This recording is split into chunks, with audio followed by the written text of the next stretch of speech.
Welcome back, warriors. Woo!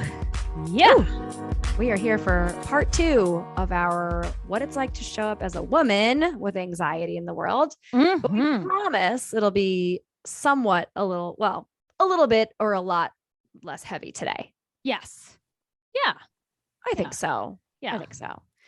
So we're going to be kind of focusing on some of the messages that we received from a young age as a girl, and then the messages we received as being a woman from the world, from society, from media, from our families, from the schools we attended, and now as adults, how we were working on sort of undoing some of that learning, or I think a lot of it was covert. I know for me, I felt like, because it's like, oh, what are we unlearning from our childhoods as adult women? And I think for me, so many of the messages that I received as a kid were covert. It was like nothing was necessarily explicitly told to me. Like, this is how you should behave. This is what you should do. This is why you should do it. This is how you should dress. But it was presented, right? Yes. It was sort of just modeled for us. Yes. Yes. Be likable, be agreeable. Wait for that prince to save you because you need saving. Right. You know, be pure, but not too pure, but also be sexy, but not too sexy. Right. Like no one's like actually saying that shit. Right. Right. It's there. Just expect it of you to figure it out, figure that out. Right. Or like even like on TV, when people would come over, if the house was a mess, like the woman is always apologizing for her messy house. You know, I still do that. Yeah, me too. I know. I'm like, I'm sorry that even just a couple nights ago, my parents came over after dinner and I was like, I'm sorry, the laundry's still out. Like we had clothes on the dry rack and my mom was like, are you kidding me? She's like, I don't care. And like, I know they don't care, but it was like my gut, even to my own parents who were very close with, I was just like, oh, I should have put the laundry away. Off the dry rack. It's like, but it doesn't matter. It's such deep programming that it's like even hard to think about where it comes from, where that message came from, you know, and why we live our lives around these ideas until like we notice that like, oh yeah, why did I say that? You know, why do I apologize for every single thing? Oh, it's because I was told. I should be apologetic for everything I do. Right. Or it was modeled for us by the women and that we in our lives. Yeah. Right. And so it's just like, oh, I guess that's what women do. Right? I guess that's what girls do. Or it's like speaking out of turn, speaking out, speaking up. And like from an early age, girls and boys are being fed different messages in school. I mean, they're being fed different messages everywhere, but definitely, in those primary and those formative years in home, and then in like, say, daycare, early childhood centers, and then in schools. Right. And then it gets perpetuated year after year through adulthood. And then we all look around and wonder, how did I become this way? Right.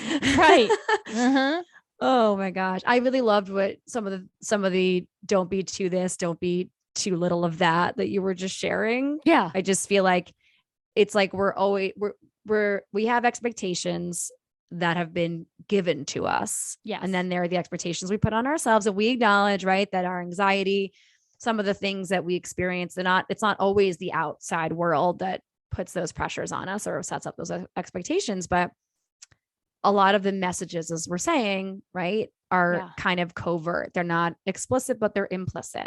Yeah. It's like, oh, you should just know how to act and show up. You should just know how to behave. Right. You should know what to wear. Right. And I love I think one of them you said, it was like, don't be sexy, but not too sexy. It's right. Like, don't pure, be insecure. But not too pure. Yeah. Right. Or don't be insecure, but you can't be too confident. Right. Right. Like speak up, but don't be too loud. Right? Be smart, but not too smart. No one wants to know it all.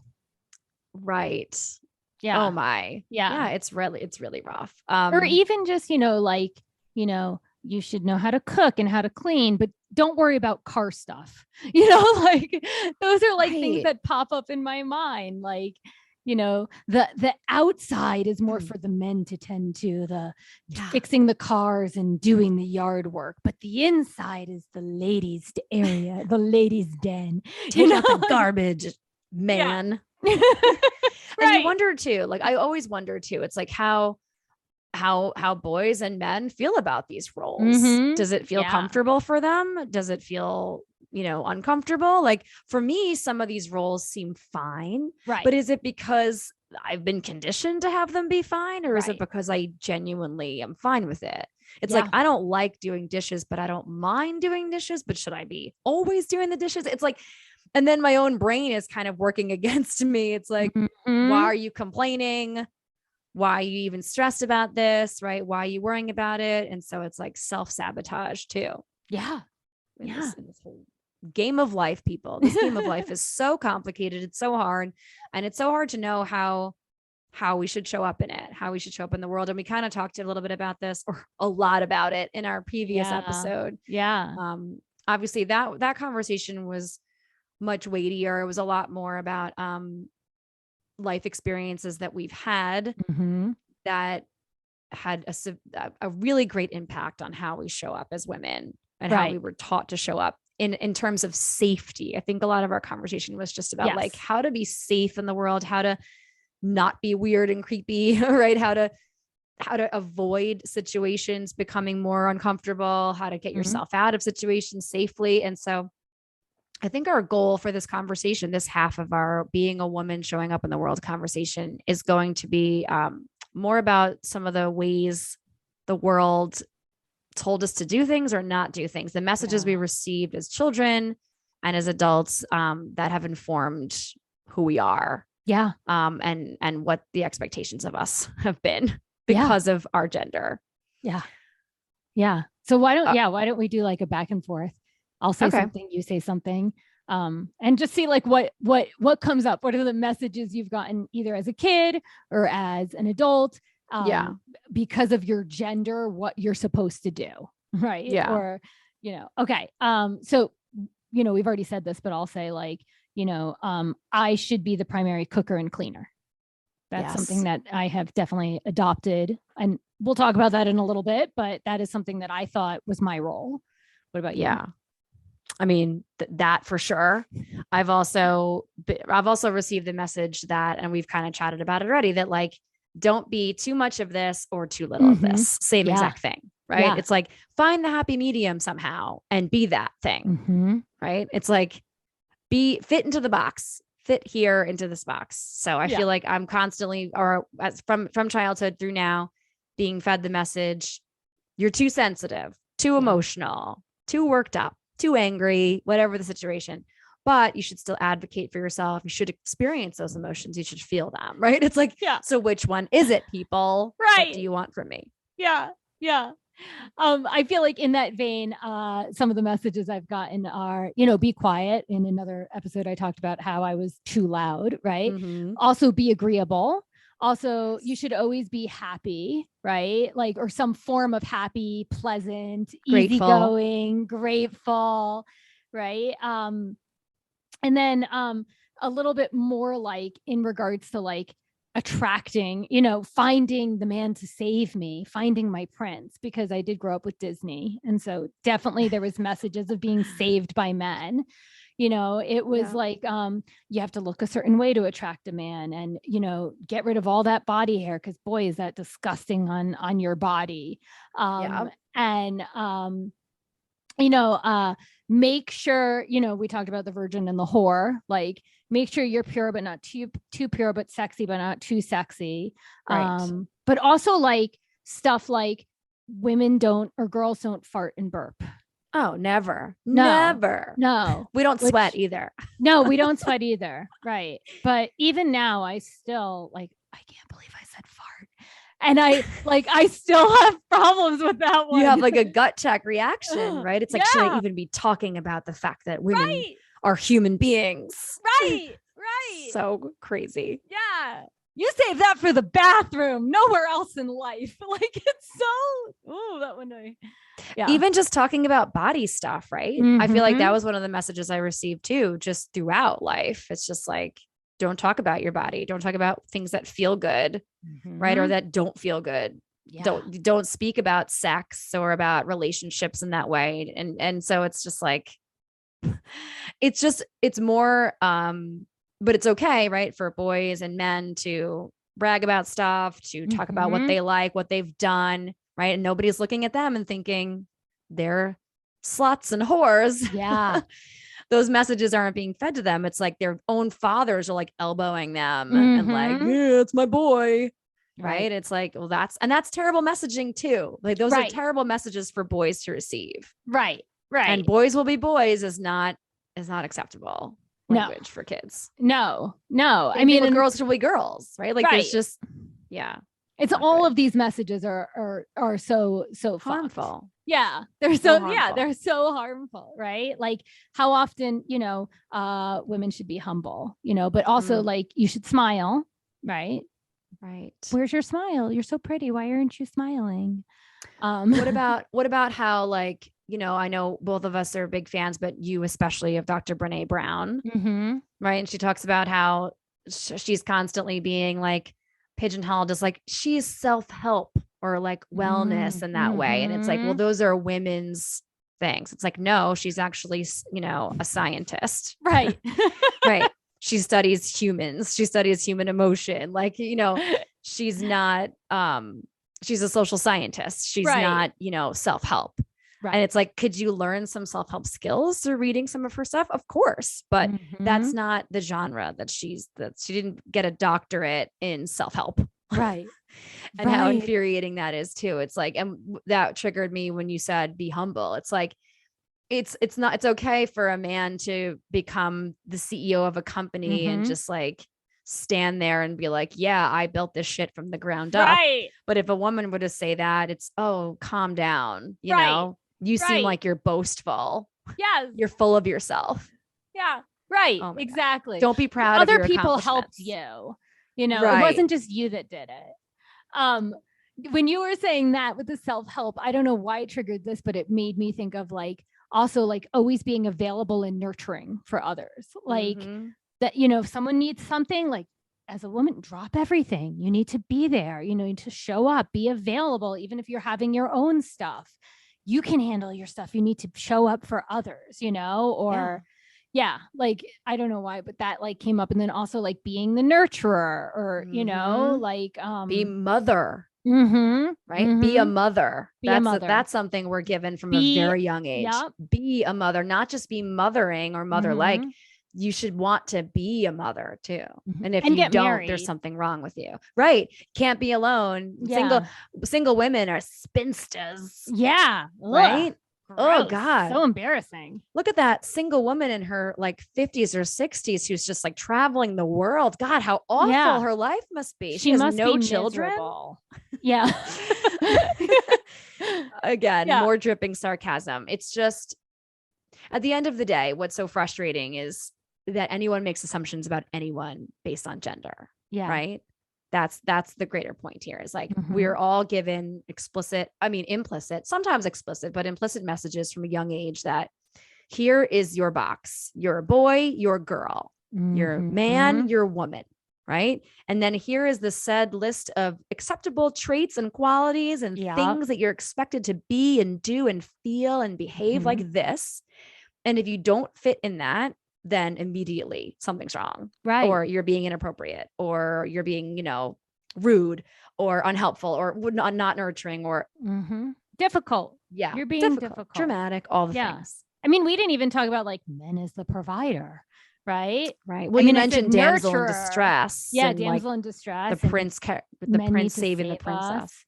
Yeah. We need them. We need men to feel like they're needed. Right. Like, oh my goodness. Yeah. Yeah. I just keep like flashing to like 90s sitcoms. And I feel like I got a lot of messages from there.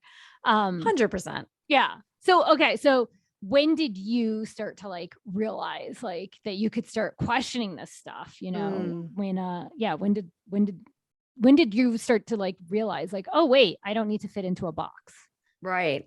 Well, like just thinking back to childhood, right? Like I remember the messages about gender and the gender roles were really rigid, There was very little nuance, discussion, room for exploration. You're a girl, you wear pink. You like dresses and dolls and ballet. You're a boy, Barbies, right? You like blue if you're a boy. You like monster trucks and dinosaurs and football. And it's like these standards were set by the outside world, right? Media, books, as we're saying, commercials, retail. It's like, who is profiting off of our gender roles, right? Yeah. And heteronormative behavior. Another word for standard, right, is cage or box, like I'm saying. So like, you know, also in my household growing up, like nothing was overt. Nobody said to me, like, this is mommy's role. This is what mommies do in the house. This is what daddies do in the house, or this is for girls, or this is for boys. But it was modeled that way very unintentionally, right? Just because that's what worked in my family dynamics. But nothing else was ever like showed to me or told to me either. So like my parents worked really, really hard my whole life. In some ways the same, and in other ways very different from each other. But, you know, they divided the domestic responsibilities in a very traditional way. You know, like my dad worked in the city all day while my mom tended to the house and the family. Of course, my mom worked too. But for most of my upbringing, she was only there part-time, and she was always able to like be there to pick me up from school, or like, you know, do all of like the traditional household things for the family. And then there were, of course, like the shared responsibilities and so on and so forth. But what I learned was, even without being told explicitly, that there were roles for girls and women, and there were roles for boys and men. And so we're put into these boxes and told, here's your set of rules, your expectations, right? And because I fit pretty comfortably inside of that box a little bit, you know, I'm cisgender, I'm a woman, you know, I feel safe in my body. I always did, right? There was always that sense of like, I do like pink, you know, like I don't mind. I love dance. I love ballet, you know, like all the things that were taught to me from a young age worked for me. And so they didn't cause me any real harm emotionally from a young age. But I won't say though that I didn't like struggle, at least in my childhood and early adolescence, because I never really allowed myself to explore the possibility of stepping out of those norms or roles. So when I first got to high school, that slowly started to change. And then as high school went on, you know, definitely towards the end of my high school time and then into college, that changed a lot. I felt more confident in my own thoughts and my voice and my ability to express. You know, I had become part of a lot of clubs, and I was, you know, captain of the fronts team in my marching band. And so like, and I attribute some of that to not just the love and support of my family unit, specifically my older sister. She really pushed me to like, when I got to high school, like join clubs, do this, do that, like, you know, put yourself out there. And like, I idolized her. And so of course I was like willing to try, and it did help me a lot, you know, being in community with other people, experimenting with finding my voice and saying how I feel. And like, when those things were understood or accepted, right, then I felt reassured, like, oh, okay, like I have something to say, and it's not going to be like shit on, or it's not going to be made fun of, or maybe I actually do have something to offer, right? That's more than just like sitting meek in the corner and not raising my hand or saying anything. And so, you know, I started to experiment a lot more and challenge what I'd always known to be true, right? I then started speaking out about injustices I'd seen or heard. Like if I saw someone getting picked on, or, you know, I remember one of my really good friends was like being challenged by a bully in the hallway, and I like stood in front of her and was like, fuck you. Like, you know, and that was something I previously never would have done. And so I'd speak out more about what I'd seen, about what I was seeing, what I was experiencing. And I just I started to feel this sense of duty to advocate for myself and other girls. So, you know, but I'd say that the aha moment came a few years after that. You know, when I left college and it was early in my teaching career, my pre-K kids, were all playing in centers, you know, in the classroom. And centers are just like little cordoned off areas where the kids understand that they're going to be playing with certain toys and materials in that area. And then when they're done, they clean it up and they can move on to another center.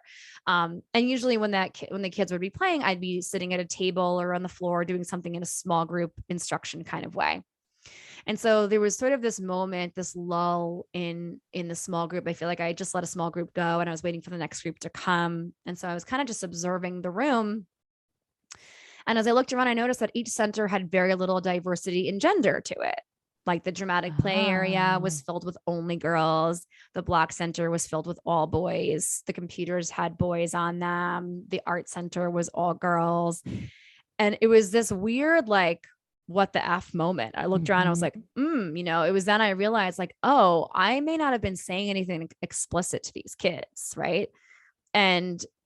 But these kids are still being given the message here, not just here, I'm sure everywhere, but here, right? Also, that stepping outside of what their 4-year-old selves were already being fed by their families, by their media, by society, by me, right? Wasn't necessarily the most helpful message. It was like, what am I doing or not doing to maybe try to change the dynamics of that in my own classroom? So it was after that, I kind of realized I should be doing more to break the norms and find ways to actively model and show children that boxes are boring and that nurturing curiosity, and encouraging more nuance and conversation with them was going to be the way to be and the way to go. I was a lot more mindful with which books I was choosing, which materials I had out and where I was placing them and the way that I used language. And I was trying to check my own gender bias throughout this, right? Because some of those things were so deeply ingrained in me from childhood, again, unbeknownst to anyone, because they just really weren't discussed. There was no nuance. There wasn't really any kind of conversation. And so it was just this moment where I was like, okay, I'm either going to keep perpetuating this or I'm going to do what I can, even in my small way, to try and break this cycle here and now with these 4-year-olds. And even if it doesn't break through for all of them, and I'm not saying like, little Tommy, you should stop playing with monster trucks and start playing with, the pots and pans in the kitchen simply because I want him to, but just sort of trying to find subtle ways to open up discussion about gender with kids, talk about and even just, and it makes me think too, it's like we ask children what they want to be when they grow up and they say a lot of different things. Some of them are ridiculous, right? Like not ridiculous, but it's like I want to be a princess or a unicorn. It's like, yeah, that's cool. Maybe you could be those things. You never know, kid. Life's changing all the time. Nothing's impossible these days. But, for the most part, it's like you'd hear a lot of the same stuff. Like little girls would be saying, mommy, I want to be a mommy. I want to be a teacher like you. I want to be. And it's like how often kids don't see themselves in the spaces they're in, right? Yeah. They don't see the opportunity for a woman to be president, right? Or a man to be an early childhood teacher.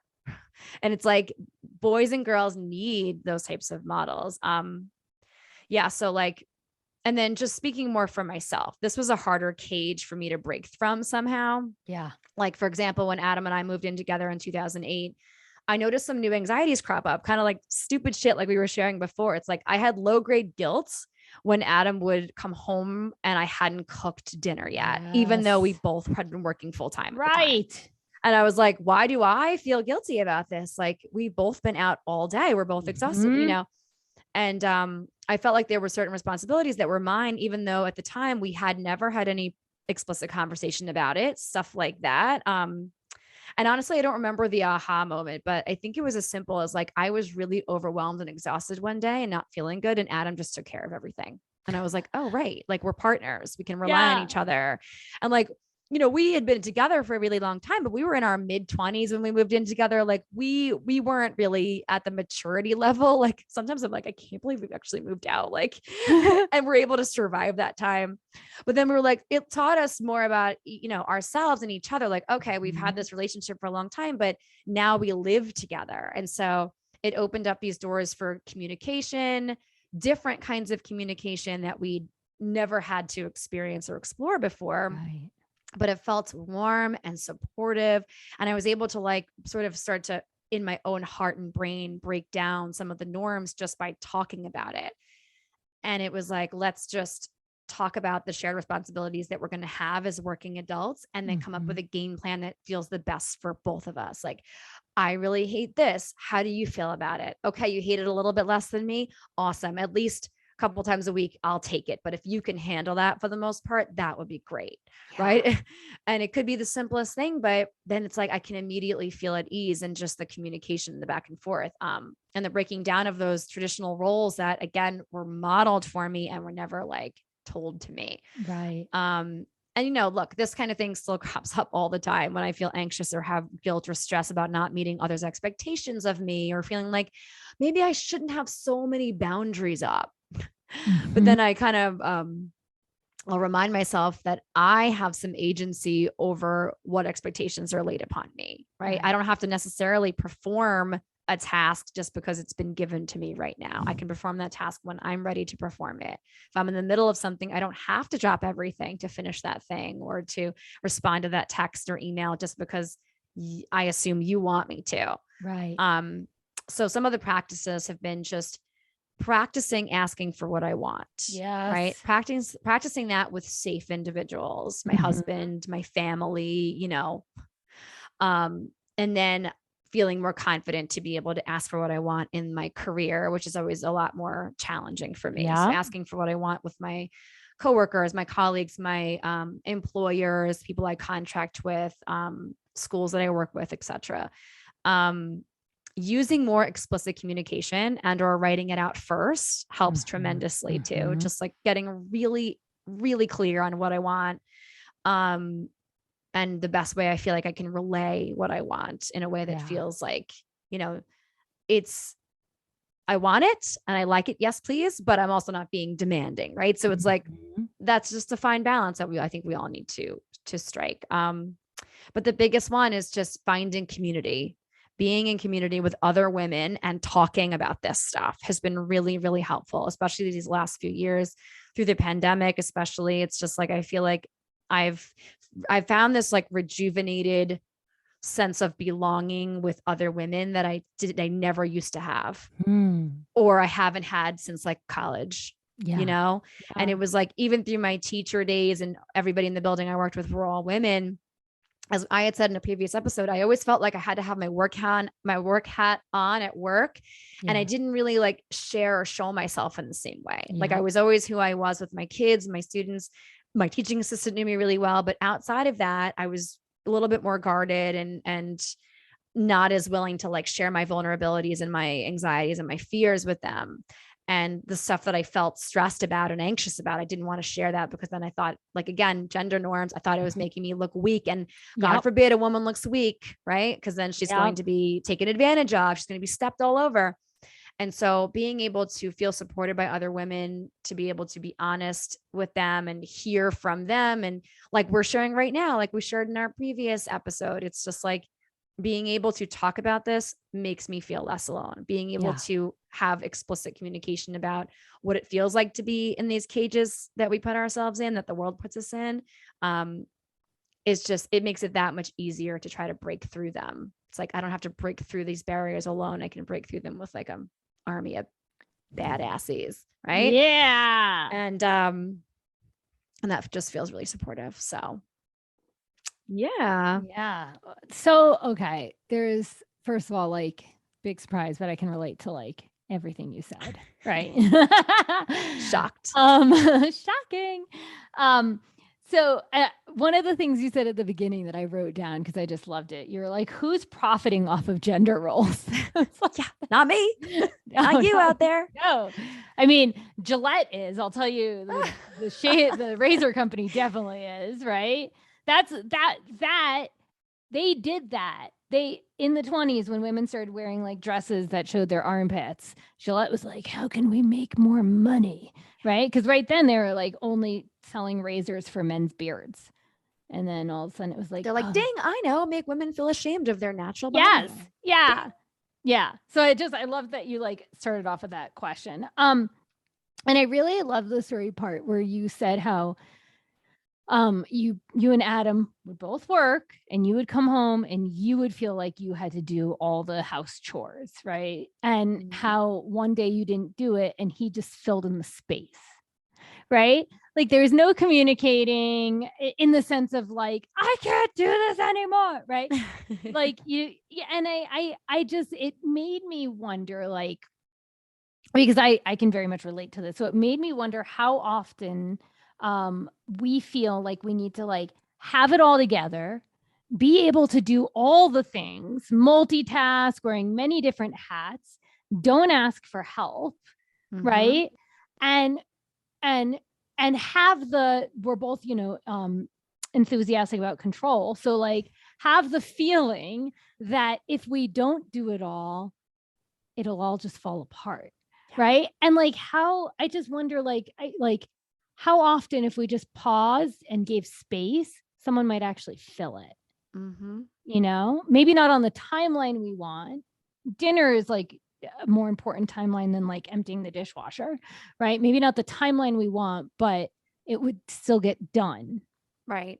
And so that came up with for me because one, I can very, very much relate to the low grade guilt of not doing the things, right? Right. Even though we're both working, it made me think also of and he didn't say like, where's my, it wasn't, right. It was just like, he came home and he didn't even think about it, but it was on my mind, right? It was like, why is it on my mind and not on yours? Why isn't what's for dinner on your mind? Right. Right. The plan, the enacting of the plan, the figuring out what is for dinner, making the dinner, you know, like, right. It's on the mind all the time. Like, what are we doing for dinner? You know, like, anyway, so I can so relate to that.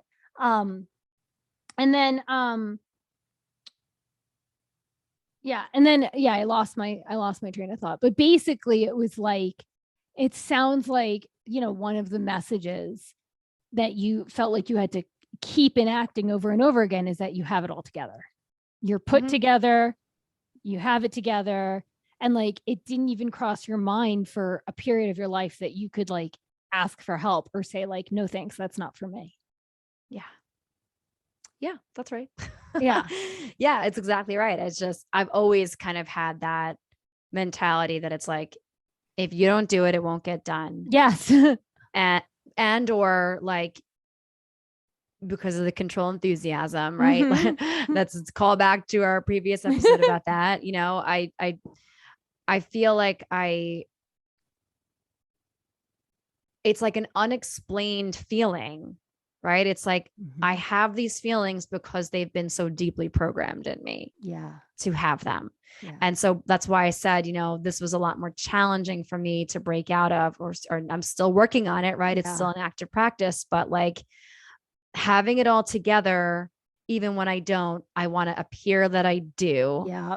So I can feel like because I feel like as women, we have to do more. Yeah. Otherwise we're not doing enough. Right. If we're not going above and beyond, it's not enough. Right. So like, you can't just do the one thing. You got to do that with the cherry on top and the whipped cream and all the things. Even, you know, some of the messaging that's coming up for me right now is like, even like we have to do more, because if we are not enough for our partners and doing all the stuff, well, then they'll just find a nice, young, hotter lady who will do all the things. Like, you know, like, I feel like that was a message that was definitely given, you know, in like my adolescence and early 20s, is like, you have to be everything to attract a partner. And then you still have to be, you know, a great performer in all the things to keep them interested over the years.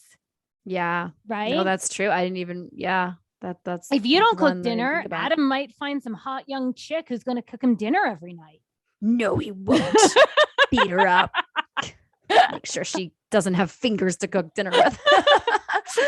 I'm joking, everyone. Relax. Yeah. But like, but that's like definitely a message that I had, was you have to do it all. And like the really like messed up thing is like, you know, before we were born, right? Like when our parents at least were kids, in 2-parent homes, there was the one parent, usually the dad, that would go work, and the mom would stay at home and raise the kids and cook and clean and do all of the things. Right. But now both partners usually have to work, you know, in a 2-partner home. And then what I find is that the women feel like they then also have to do, after a long day of work, all the things too. Right. Because they do, typically. Yeah, right. It's like the unset expectation. Right. And half the time I would assume most husbands or most, you know, people that identify as male in the relationship, whatever, aren't saying like, make sure this is done. Like, this isn't actually the 50s anymore. Most people aren't saying that to their wives or their spouses. but it's like, it's so Expected. deeply expected. Yeah. Yeah. Right. It's like what I said before, I don't know why I feel this way. I No. just know that I do because Yes. of the world, right? Right. Because like you mentioned Disney before, it's like all of the messages that we've been force fed since we were literally out of the womb, right? You're empty the world and here's a pink outfit, right? Right. It's like people need to know how to identify you. Yeah, right. Exactly. Make sure you have a name like Jennifer. Yeah. Or like, you know, something super obvious. It's just like everything about it is why we feel the way we do. Yeah. Locked up in these roles, and why it's so much harder, I think, as you know, as adults to break out of them in some of the ways. Like when I was talking about my students, like to me, that felt like drive and purpose. And like, I don't want this for them because here they are, they're 4 and they're already doing it. They're already seeing it like in the same way that when I was 4, I was already doing it. Like, well, what can I do? I can't do everything, but what can I do? Right. Is there anything that can be done? You know, and if there is, I'm going to do what I can to try to flip the script, and the norms, and at least boys can express feelings. Boys can cry, like they can wear pink. Yes, exactly. And they can they can keep their hair long, right? Yes. Like I follow, I think her name was Beverly Mitchell. Remember Seventh Heaven? Yes. Yes. Okay. I know who you're talking about now. Yeah. Yeah. I think her name is Beverly Mitchell? Yes. Yeah. She's like, she was the younger sister. She had like a round face. Jessica Biel's younger sister. Yeah. Correct. Jessica Biel's younger sister. And, you know, her son she has a daughter and a son. I think she has a new baby too. But like her son has extremely long hair. Yeah. And he's little. He's like 4 or 5 at this point. But like, you know, when she was on social media and like, she kept showing up in my feed for a while. And so like every time I would see they'd show her son, there'd be comments like, oh my God, your daughter's so beautiful. And then people would say, oh, actually that's her son Hutton. Yeah. And then they'd be like, oh my God, they need to cut that boy's hair. Oh my God. And then it was like immediate, like we're telling this 4-year-old that there's something wrong with him because he wants long hair. And the kid was he very much understood himself and he wanted that long hair. And it's like, who's he harming? Leave the kid alone. There's nothing wrong with long hair for boys. It's just that it's those kinds of things that are continuously perpetuated. So you just made me think of, I wasn't going to share this because I didn't plan for it, but in 2nd grade, my family and I were going to go to Myrtle Beach for a big family trip. We were going to see all the aunts and the uncles and the cousins. And so they took me to the hair cutter to get a summer do. And I got like a short haircut. Like maybe think of like Winona Ryder. I think, didn't she have like a really short haircut in like the 90s or something? Yeah, like very short. And I did not like it, right? But I was okay with it, right? And then I remember I went into school. My brother and I are 3.5 years apart, okay? I'm 3.5 years older than him. And I'm 7 or 8 at the time. So he's like, what, 4? And I walk in and they're like, Lee, what are you doing here?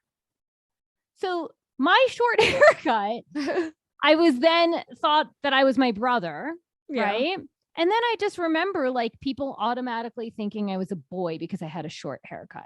And anyway, when you just talked about Beverly Mitchell and her son having long hair, I won't ever cut my hair short now because, I mean, maybe now I will because I thought about it. But before this moment, right, it's like, no, because people will think I'm my brother. Like, you know, like it's just so. Right.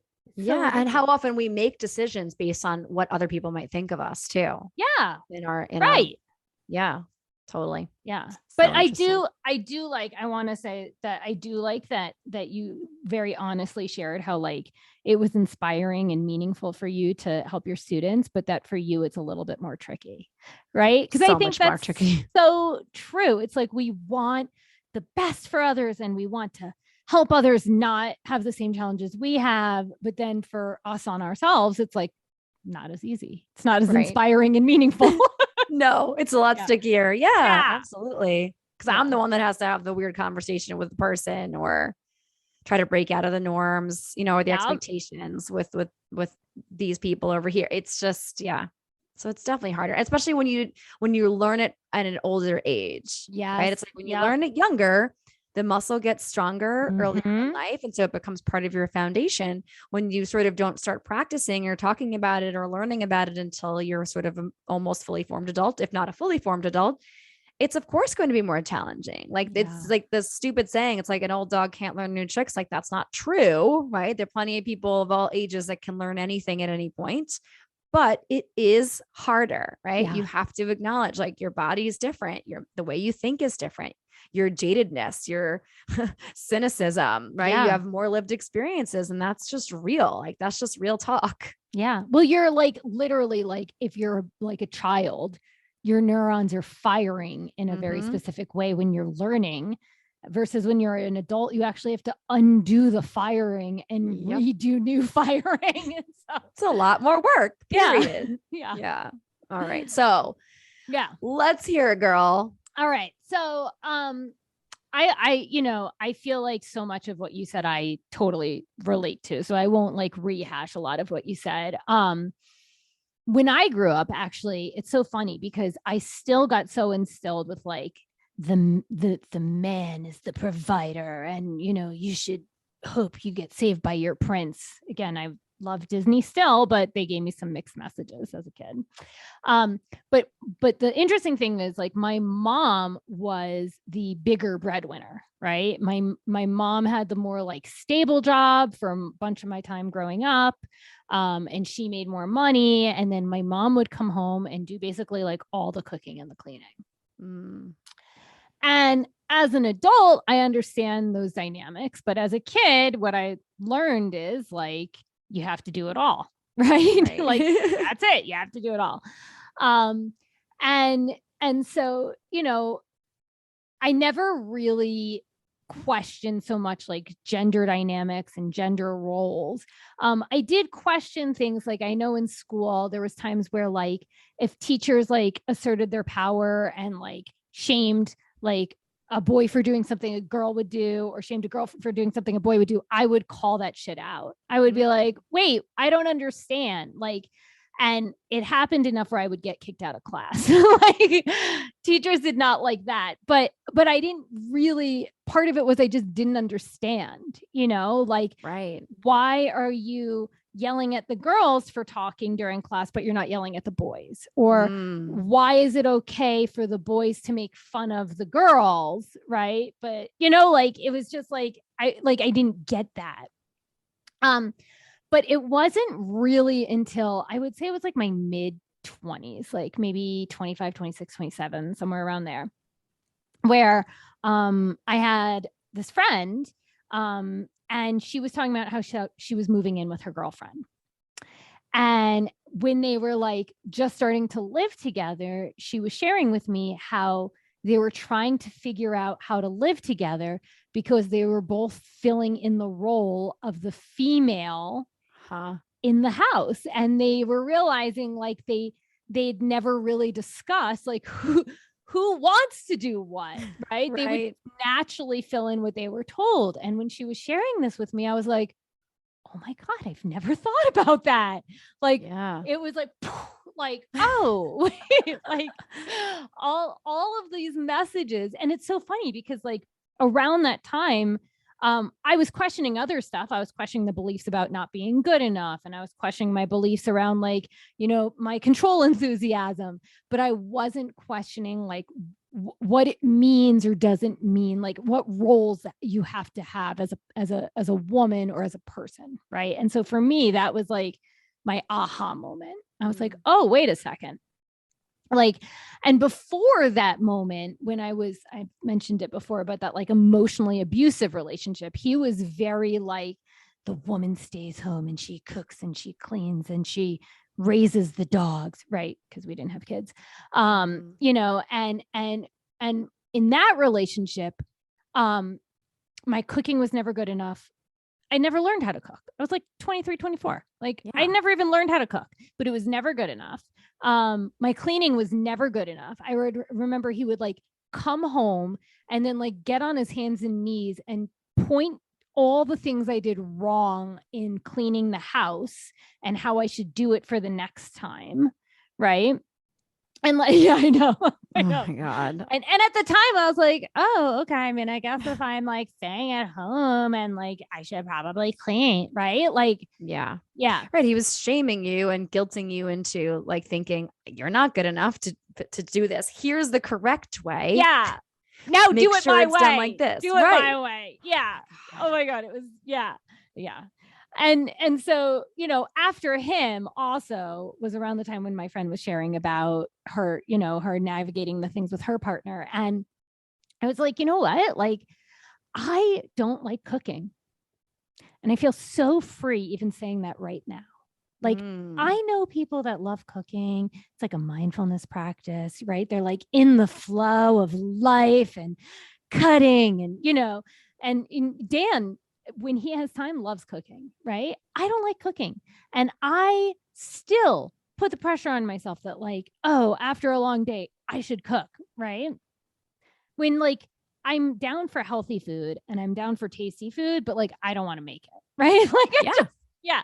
Amen.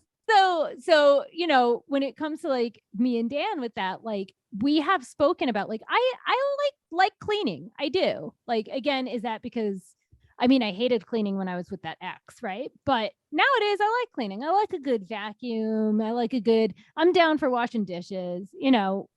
Would I choose that over other fun things? No. But so, you know, Dan and I have like talked about and shared what we prefer, right? I prefer that.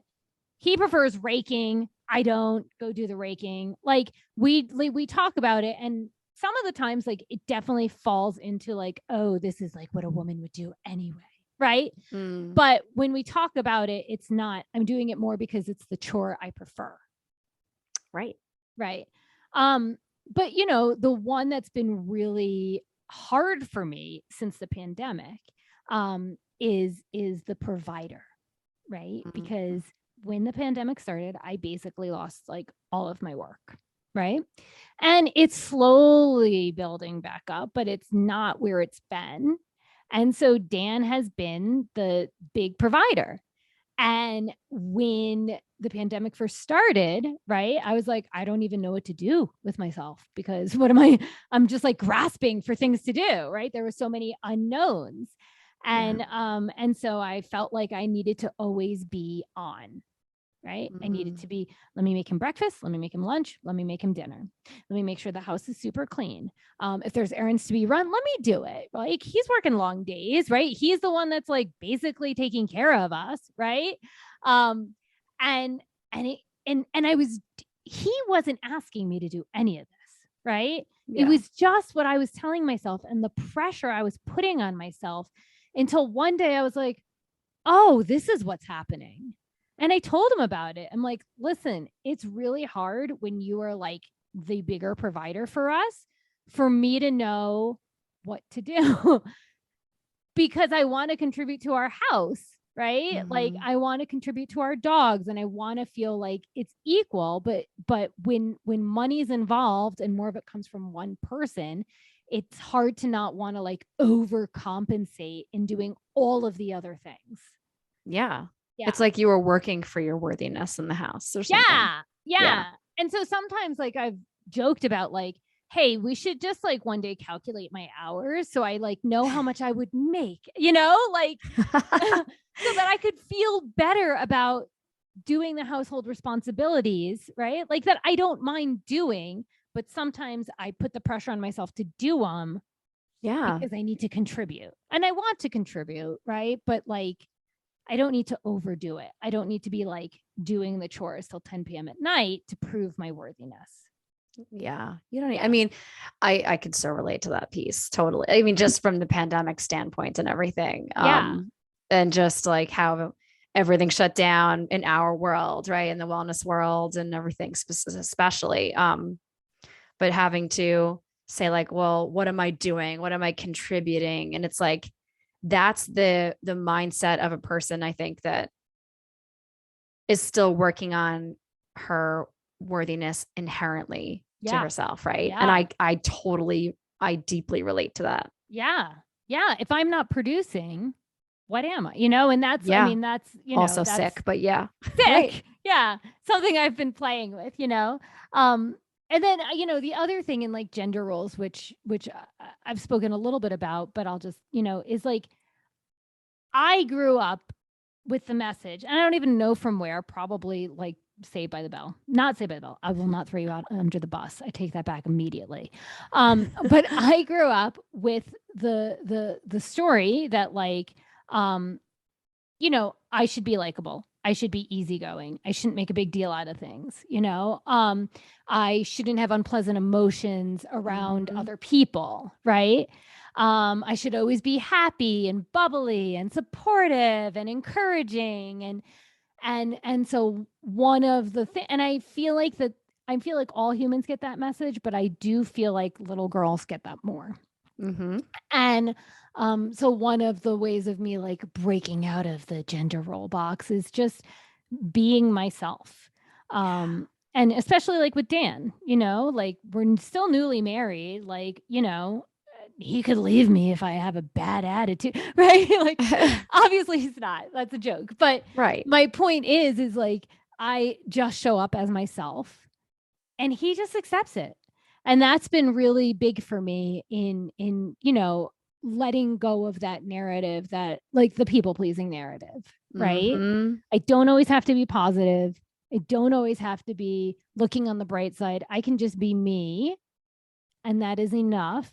And my husband accepts me for who I am, right? And my friends accept me for that too. And that has been something that's like a little bit less like physical, right? Like we talked about cooking and cleaning, and that's more like physical, but the I don't always have to be so accommodating. I can, I can say no. It's okay. And I don't have to smile when I say no either. Right. Like, and that has been definitely something that has been a big change for me over the last few years, is just being okay with my emotions and letting them be seen by whoever's around me. Yeah. I love it. I mean, it's just, I love that. That's the part that's going to stick with me. It's like you're practicing being yourself, right? It's like it sounds crazy.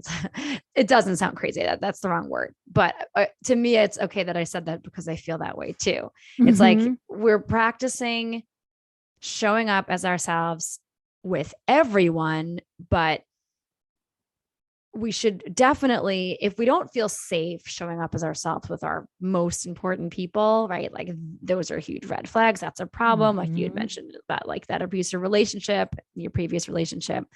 And so the fact that you're able to sort of, it sounds like you've been able to let go of some of the self-imposed guilt surrounding not performing, not making sure every crevice is clean, not cooking, even though you don't like to cook and you don't feel, doesn't bring you joy or anything. And feeling like, but if I don't do those things, I'm not worthy of being Dan's wife. Right. I'm not worthy of living in this house and, living this life. Then so it sounds like it's not easy, because it isn't, it's a practice, but that because you're able to show up as yourself with this person fully all the time, and they just accept it. They love you. That we love you, everybody.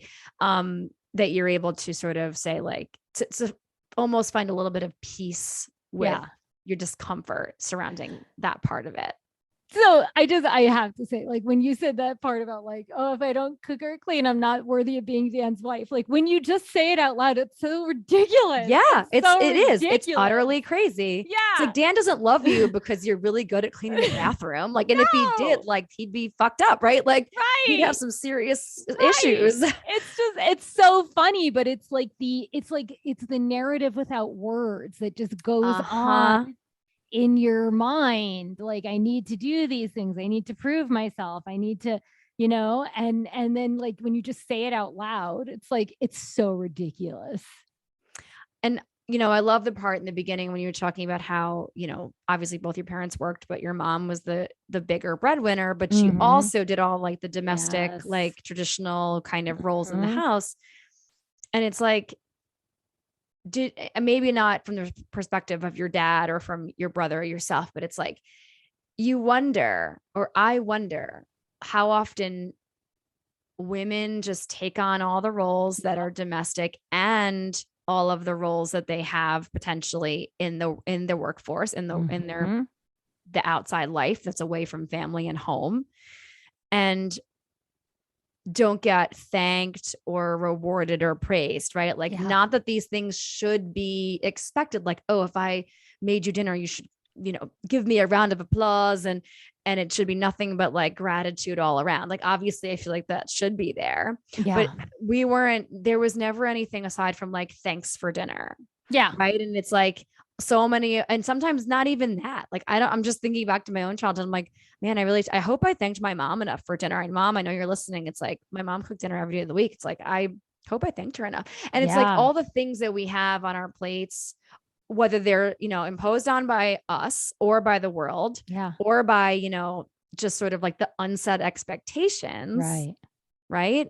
And your mom may not have even like, now I don't know what your parents' dynamics were, but like, do you have any idea if your dad was like, hey, I can make dinner, or I'll clean the house? Or was it just kind of like, was your mom a control enthusiast about those things? Cause I know my mom was. Like, for me, my dad had, like you said, like the outside work. Yeah.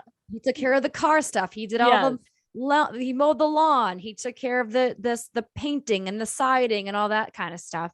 But then, everything that was inside was mom's territory. And like, she was really territorial about that stuff. Yeah. And so like, I'm just curious if you knew if there was any kind of explicit communication. Was it unsaid, do you think? I mean, I think, and mom, since you're listening, you can definitely correct me. What I think is, one, my mom definitely has some control enthusiasm as well. Right. Your mom and my mom are friends. I'm pretty sure that there is a right way and a righter way to load the dishwasher. Like, I might have picked up that control enthusiasm too. There is a right way to load the dishwasher. But I think, and this is the part that like, I genuinely have no idea. This would just be if I was my mom in the situation. I think my mom let my dad off the hook because he did have like a really horrible upbringing, really bad. His mom was like neglectful and abusive and an alcoholic and a horrible human being. Horrible. Right. And his dad was equally as horrible, but not in the picture as much. And so, my dad didn't learn how to contribute to a household, right? Like, I think I've shared before, he would hug the dog for heat. They didn't have heat. Like, they didn't have furniture growing up because she blew her money on alcohol. And so I think that my mom probably would justify him not contributing as much because he didn't learn this as a kid. He didn't have these expectations as a kid. And so that would be my assumption with that. And then, yes, he did some more of the like outside work. But she definitely was like, came home from work, taking care of the kids, cooking and cleaning. And like, my dad would definitely cook once in a while. He definitely did it. And he would make the more elaborate meals and everything. But like, my mom was the one that did most of the work.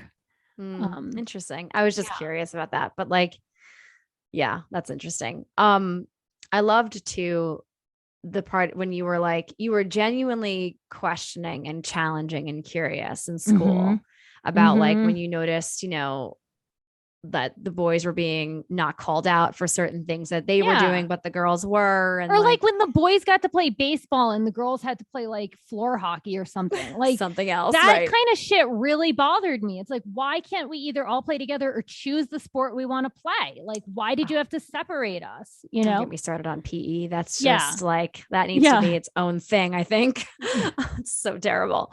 But yeah, I just love that. Like, well, what I found interesting about that part of your story was just that you were genuinely curious. You weren't trying to be rude or make trouble, right? But then the message you were given is, when I speak up, I'm kicked out of class. Yeah. Right. When I stick up for, myself, my gender, whatever, I'm told like, be quiet, sit down kind of thing. Right. Even if they weren't saying those exact words, but like, that's the message that you were given, it sounds like. And so it makes me wonder, like always, and we've had this conversation with some of our guests and you and I have talked about it. It's just like, what would have happened if that part of your curiosity was nurtured, right? Yeah. What would have happened if the teacher or teachers didn't see you as being defiant against Right. them in that moment, but instead saw you as like, it doesn't matter that you're a girl asking why they're gender norming certain things, right? Mm-hmm. Certain behaviors.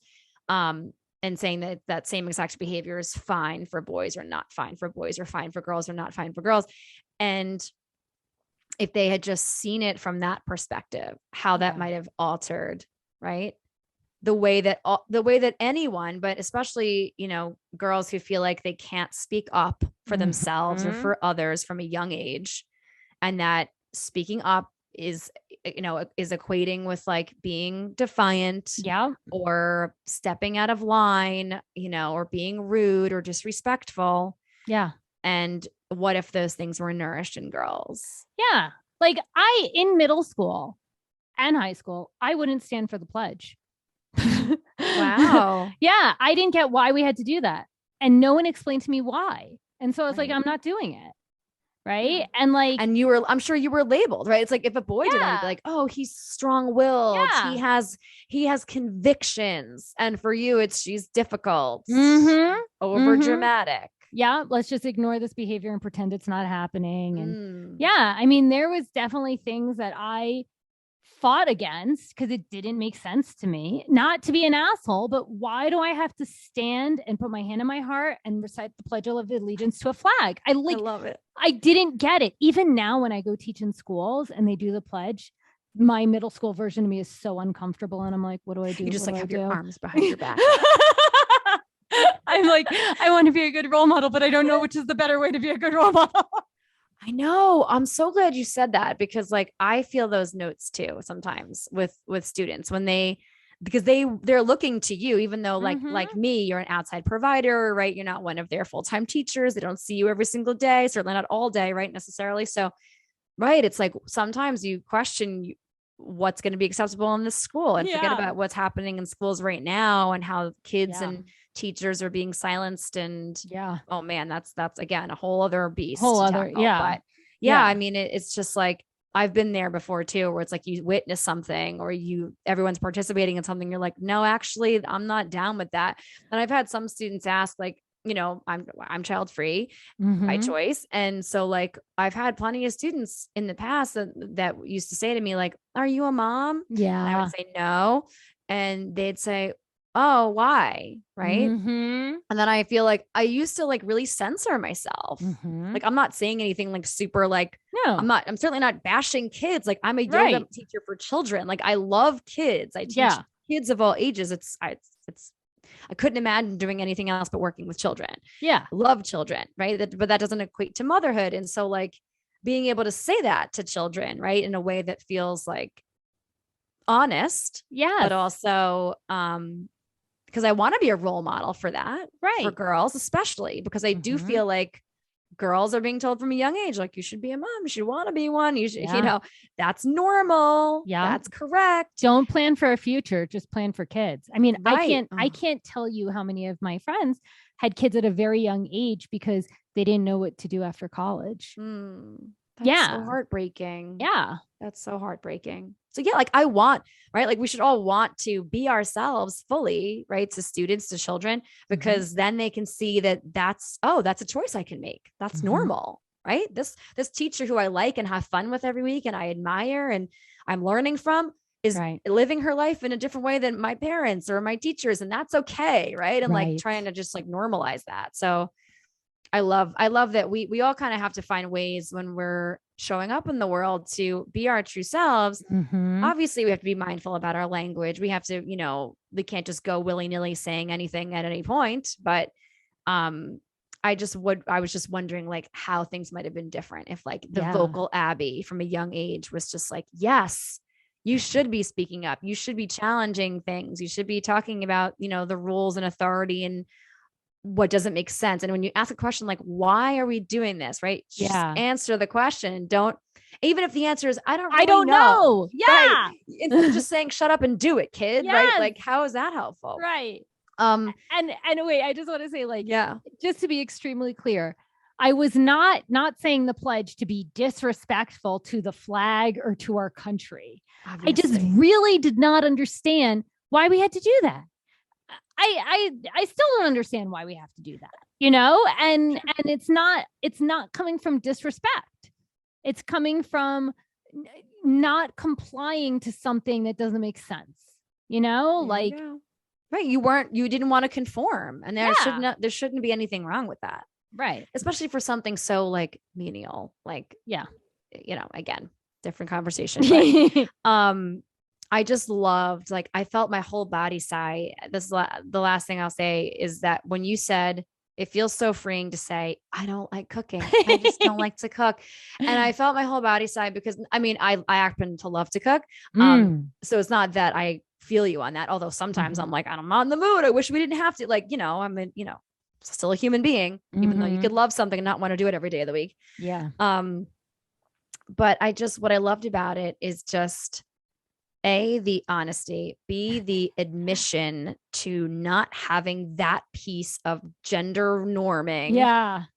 And being able to say with confidence, this doesn't work for me. No, thank you. Yeah. No cooking. I don't think so today. Not today, not ever.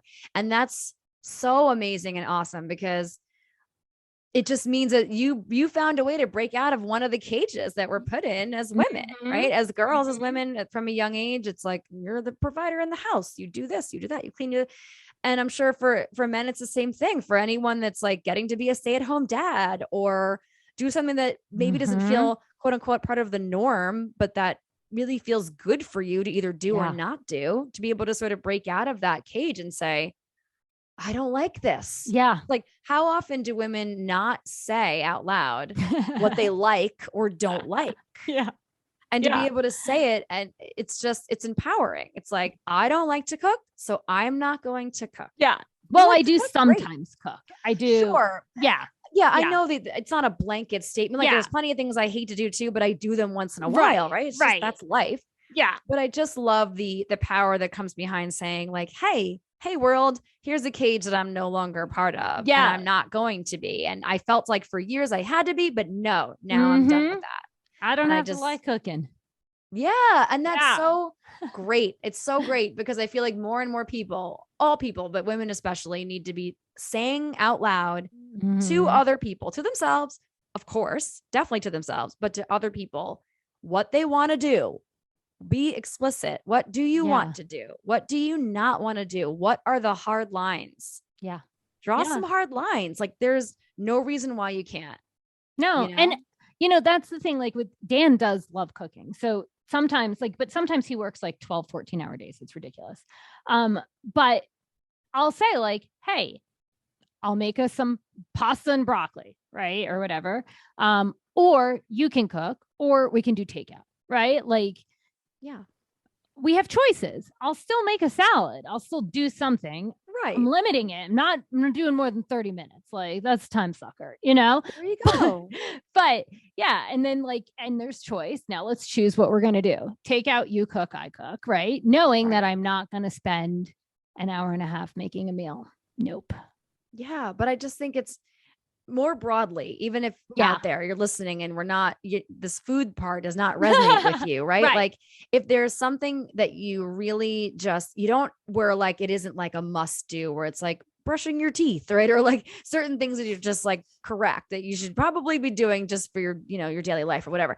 But like, if there are things that you can shove off to other people, if there are things that you can just pay other people to do for you, that you can, sort of own the no, like own the boundary of saying, that works for me. I want that. I want to do that. This does not work for me. I don't want that. I don't want to do that. Yeah. And sticking to it, right? If it feels good, like you said, it was so freeing to say. It's like, it's like, how long have you're 39 years old. I wonder, like, for how long that's felt like something you could say, not just to Dan or yourself, but to the podcast, anyone listening, like, that. And you don't the part want to is like, and not apologize for it. Yep. That's the part, right? Like sometimes we have to do stuff. Sometimes we don't like it, but we don't have to apologize for not liking it. Like, I'm sorry, I don't like cooking. Right. It's like, Yep. I just don't have to, I don't like it. I'll do it because that's part of living. We have to do things we don't like, but Sure. I don't like it. But And I'm there are not some things we sorry. don't have to do too. Right. Right. And the Right. cooking is one of them. You don't Yeah. have to cook. Right. Right. You can get frozen meat. Like there's a million options. You don't have to make things from scratch all the time, if Right. ever.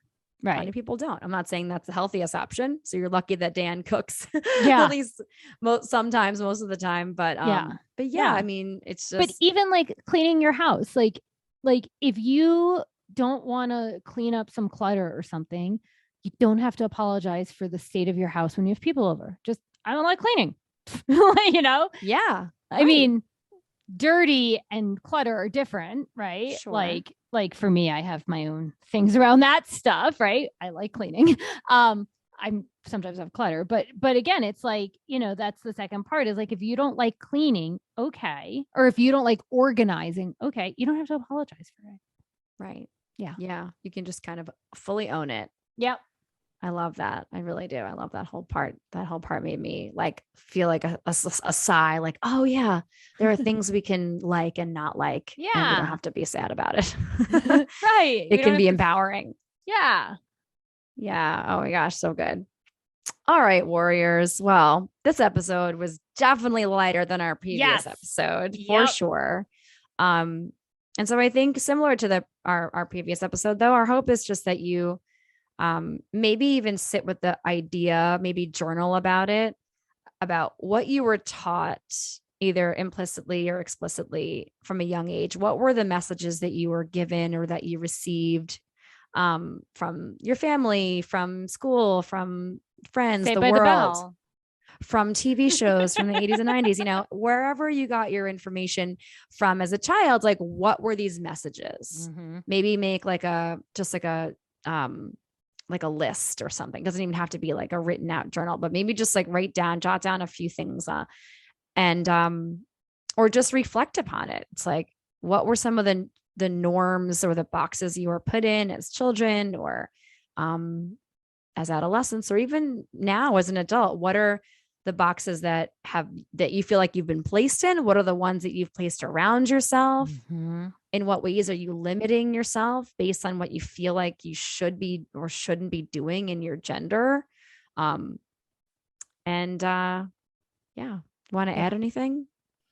No, I think, yeah. I mean, maybe like the only thing I want to add is like, what are you apologizing for that you don't have to apologize for?